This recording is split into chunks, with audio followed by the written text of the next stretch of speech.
guys, do you love food? Do you find yourself searching for the freshest ingredients and best way to prepare a dish? Well, some might call you a foodie. I'm a classically trained chef. I have my own cooking show, and when it comes to food, I feel the same way. Today, we're gonna learn all about flour. I'm Liz Bramwell, and this is The Foodie.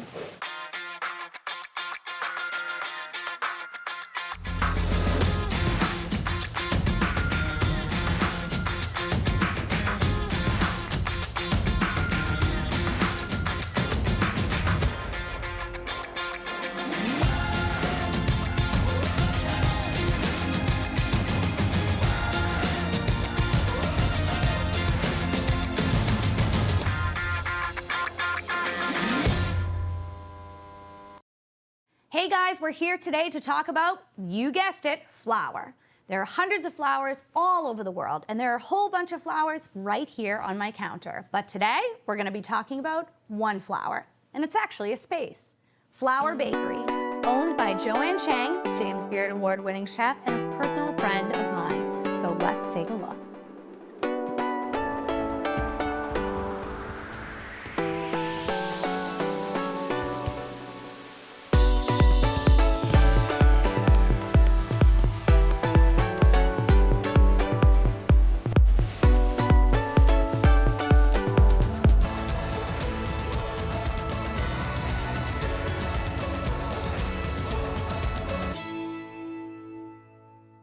Joanne, first things first, thank you for having me. It's so great to see you. I'm very excited to be here. What is the story behind the name Flour? When I was thinking about opening my own bakery, I didn't have a name in mind. I just knew I wanted to create this awesome place with wonderful pastries, great service, and I kept just calling it my bakery. And I was in New York City working as a pastry cook for Francois Paillard, and I kept calling Christopher, who is now my husband, but at the time he was just a friend. And I was telling him, I want to come back to Boston and open my own place. And he kept saying, what are you going to call it? And I said, my bakery. He's like, you have to have a name. So he was the one who created the name. He came up with 3 names. Flour was one of them. All 3 names I thought were awful. I said, no, I can't call it any of those names. But flour kind of stuck. And I kept practicing it, saying it in my head and saying it out loud. And I realized that it really represented what I wanted my bakery to be, which is it is simple, it's straightforward, it is the building block of things that are awesome, and it's easy to say, people recognize it, so I landed on flour. Was that your original path? Was that the direction that you were heading in, or were you doing something different before that? So I graduated from Harvard with a degree in math and economics, and I spent 2 years as a management consultant. I was in a suit. I wore high like heels. this outfit better. Pumps. Yeah, this one's much more comfortable. And I was traveling around the United States doing PowerPoint presentations, sitting in long meetings, and sitting in front of a computer. And I was doing that for about 2 years, and I needed to figure out what was next. And I thought to myself, what do I love to do? And I've always loved being in the kitchen. I've always been baking and cooking, and that's kind of like where my happy place is. Yep. So I said, I'll take a year off and go work in a kitchen and just see what it's like. I had no idea that it was going to end up being a career. It was really just going to be like, take a year off and have some fun, and then go back to figuring out what I want to do. But as soon as I stepped foot in a professional kitchen, I fell in love. Like, I just loved the hustle and the pace and the energy. The energy. Kitchens give off a specific energy. It's addictive. Yes. Yeah, and the people are amazing. They're all so passionate about what they do. You can't work that hard and not be into it. And so I really kind of fell into that and never looked back. I was planning on going back into business somehow. I mean, I guess now I'm back in business, but in a very different way. Completely different. Totally. How many locations do you have? I know 8, right? 8 total? We have 8 flour bakeries. We started out in the South End. That was our original location back in 2000. Yep. We didn't have a second location for about another 7 years. We waited 7 years to open our second location. Did you want to perfect before spreading? We didn't plan on spreading. We never planned on having multiple locations. So we were just going to do the one location. And then finally, after about 6 years, I started to realize that if I didn't open other locations, there would be no opportunity for the team to grow. And so I had really amazing team members. I had an amazing pastry chef, a really amazing chef, and they wanted to do more. So I said, okay, maybe we'll open a second location, and then that will allow for more opportunity. I've noticed that you are incredibly accommodating to your staff. Yes. I view our staff as my guests. They are guests in my house, my kitchen. Yep. And if I treat them like I would want to be treated, then in turn they will treat our guests the way that I want our guests to be treated. How many employees do you have? So at Flour Bakery at this point, we're probably at about 420. That is incredible. It's crazy. I can't believe it. We started out with 12. I still remember each of the 12 people, and now we've got 420. Don't go away, guys. There's more with Joanne Chang coming up next.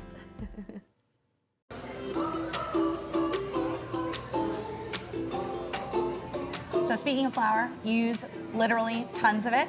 Literally. Can you tell me about just a couple of the different kinds of flour that you use? Sure. Well, we obviously just use regular all-purpose flour by King Arthur, Yep. but we've also started using this amazing local flour called One Mighty Mill. It's flour that's milled in Lynn, Massachusetts, and it's whole wheat flour. Yep. We use a lot of rye flour. We use Corazon flour. We use a gluten-free flour at times. We have oat flour. I mean, the number of flours does not like end. endless. Endless. Yeah. We're always using different flour. Can you tell me about your slogan? Absolutely. So the motto of Flour is make life sweeter, eat dessert first. Perfect. Yeah, we came up with it, I mean, literally 2 or 3 years before we opened, as I was planning my bakery. I just wanted something catchy that would kind of represent what I wanted people to do, which is eat dessert first, because if you eat it first, you'll always have room for it.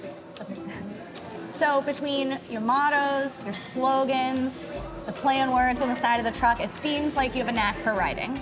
And I know you have 4 books out and you're coming out with a 5th. Exactly. Tell me about them. I love writing, I really do. I love teaching people how to bake and how to cook.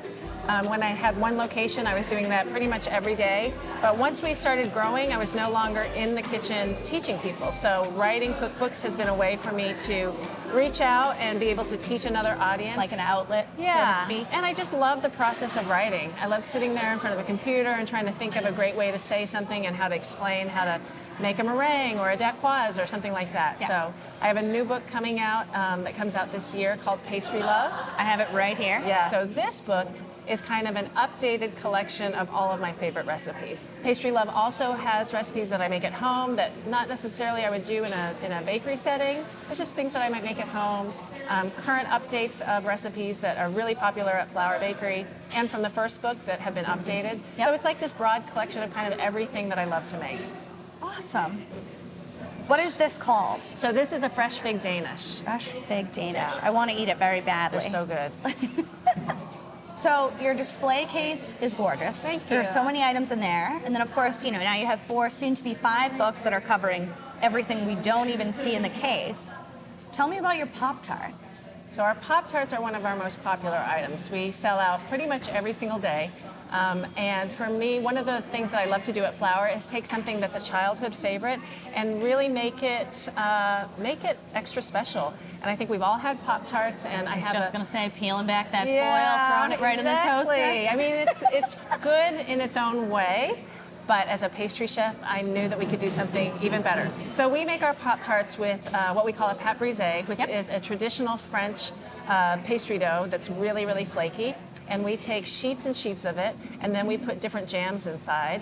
And then we basically make it sort of like ravioli. We take the top sheet and put it on top. Yep. Then we press it down and then cut rectangles. So it literally looks just like a Pop-Tart. It does. Tell me about your lemon raspberry cake. I've seen it. It's gorgeous. Tell me about it. That's one of my favorite cakes. So the lemon raspberry cake is a lemon pound cake. We brush it with lemon syrup to make sure it's really lemony. Yummy. Then we layer it with buttercream, a little bit of lemon curd, and then raspberries. And then we do that again and again. Is it so a it's tall? 3 layers. It's a tall. It's a pretty tall cake. Perfect. We finish it off with buttercream, and then we glaze the top with a little bit more lemon curd. And then we finish it with some berries, a little bit of meringues, a little bit more buttercream. It's a really, really wonderful cake, especially for the spring and the summer. So my personal favorite so far, other than the breakfast sandwich with bacon, which is amazing, has been the almond hazelnut dacquoise that you guys serve here. And what's the translation of dacquoise? So dacquoise, that word means nut meringue, but it also means the cake dacquoise, which is a pretty involved cake. I mean, there's a lot of different steps that go into making the dacquoise. We start off by making a meringue. with almond flour and hazelnut flour. So ours is a hazelnut almond decquoise. And we pipe that decquoise into long strips. After they go into an oven, they dry out overnight. They bake for a really long time at really low until the meringue crisps up. Yep. Then we take layers of that decquoise and we layer it with a little bit of espresso buttercream. Yep. And then a little bit of chocolate ganache. And then we repeat. So then there's 3 layers of the nut meringue, and then there's 2 layers of the buttercream and the ganache. And then the whole thing, once it's assembled, gets finished off with more chocolate ganache, and then we put hazelnuts on top and then almonds on the side. They're stunning to look at and even better to eat. Thank you. So I've been sitting next to this big tray of pastries for quite some time now. I'm absolutely dying to see the bread quarters and everything that you have behind this wall. Would you be Awesome. willing to take me on a tour? I would love to. Fantastic. Absolutely. Let's go. Let's go. Our pickup area. This is our kitchen. Perfect. To see. Thank you. Slide back here. You're welcome.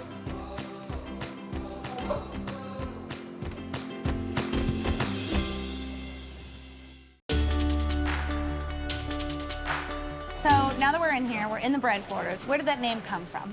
Well, our production kitchen is kind of the heart of flour. This is where we produce a lot of the breads, a lot of the cakes, all of our muffin batters and scones and brioche. And I wanted a name that was going to be kind of cute and tongue-in-cheek. I love the play Isn't it on cute? words. Yeah. So we call it our bread quarters. We do make all of our bread here.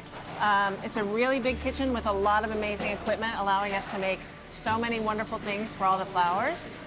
So bread quarters, that was the answer. Yeah.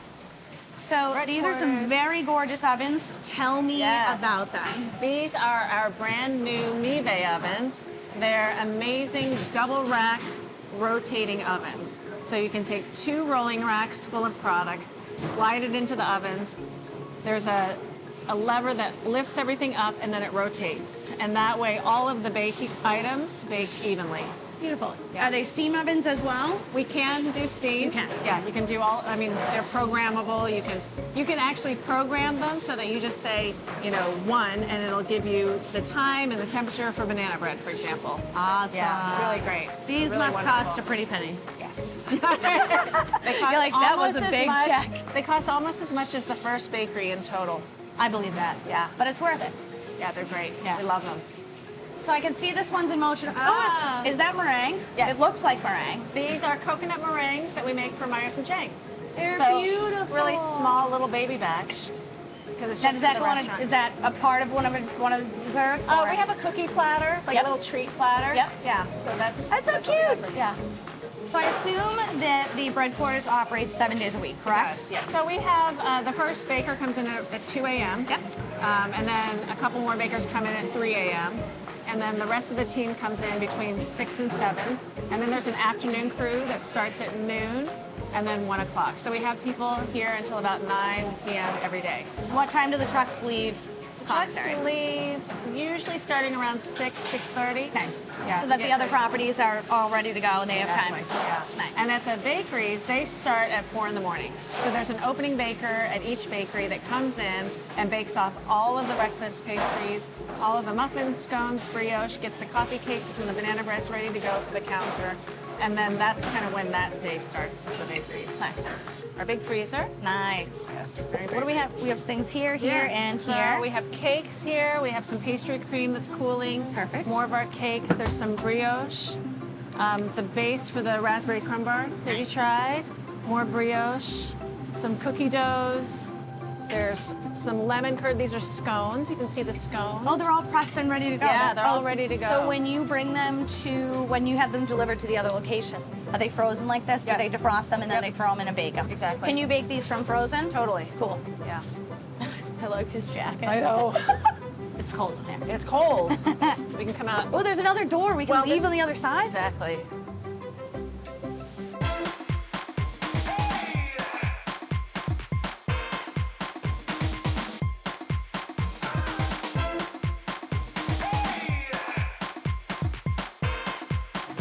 I decided to run a few stats as far as what flour consumes or uses as a whole as far as your normal everyday bakery goods. Okay.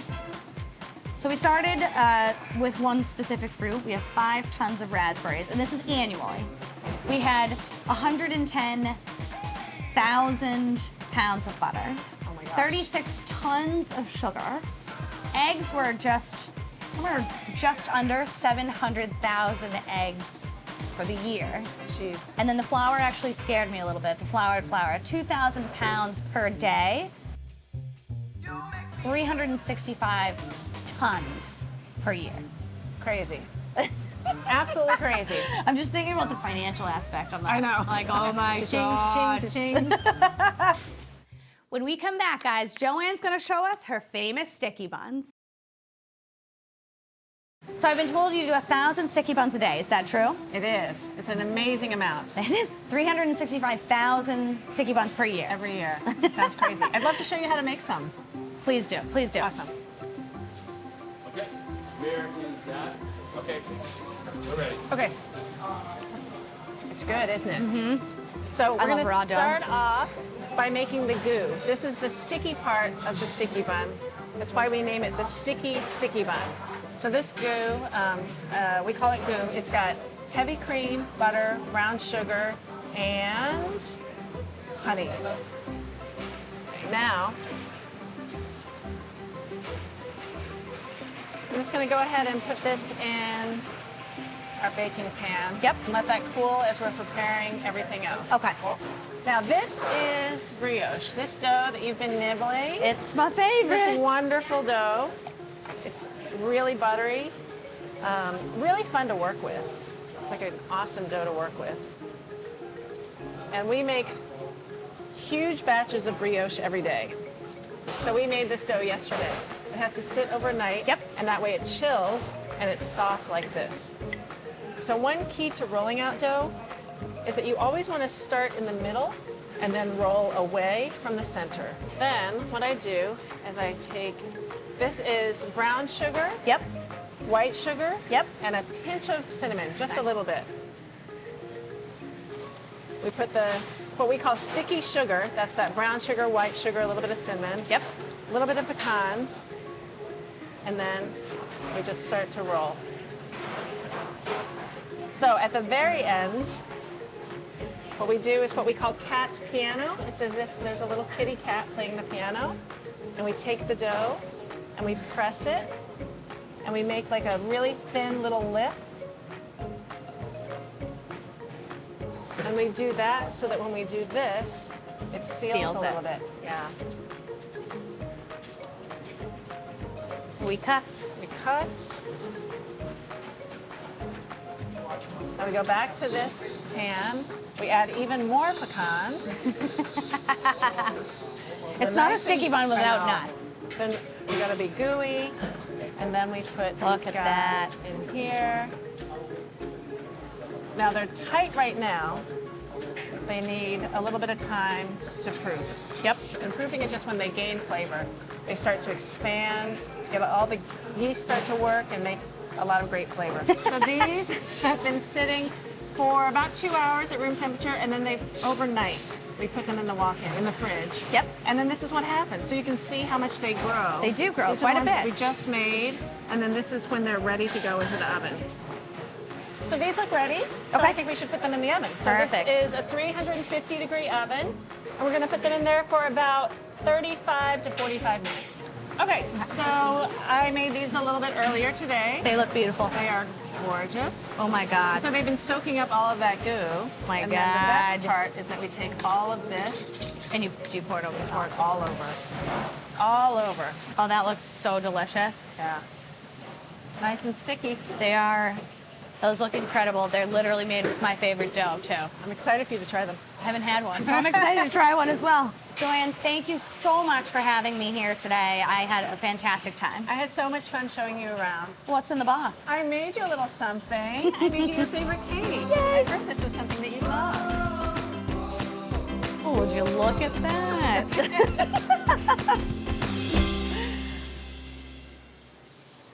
Well, guys, I had a lot of fun today visiting Joanne. She's got so much going on that I'm sure we'll be back soon. Join me next week as we venture out into the culinary world to see some of my favorite suppliers, vendors, and chefs around New England. I'm Liz Bramwell, and this is The Foodie.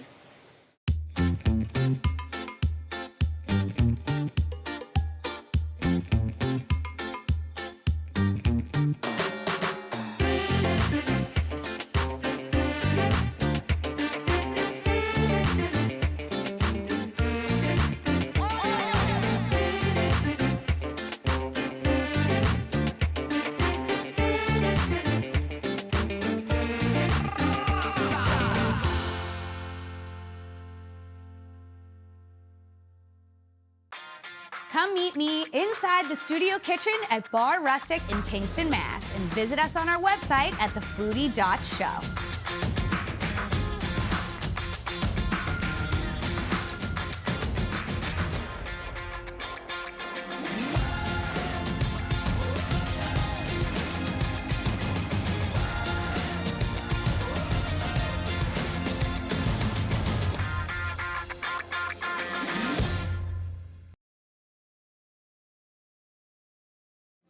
So I noticed your water. You like my water glass? There. Your nice. Yes. It's very industry of you. I'm usually drinking out of a quart container. You're drinking out of a quart measuring cup. Quart measuring cup. I usually use a quart container as well, but this one was handy, and I grabbed it. It has a nice little I handle. was just gonna say it's like a nifty. fancy quart container. I'm Liz Bramwell, And I'm Joanne Chang. and this is The Foodie.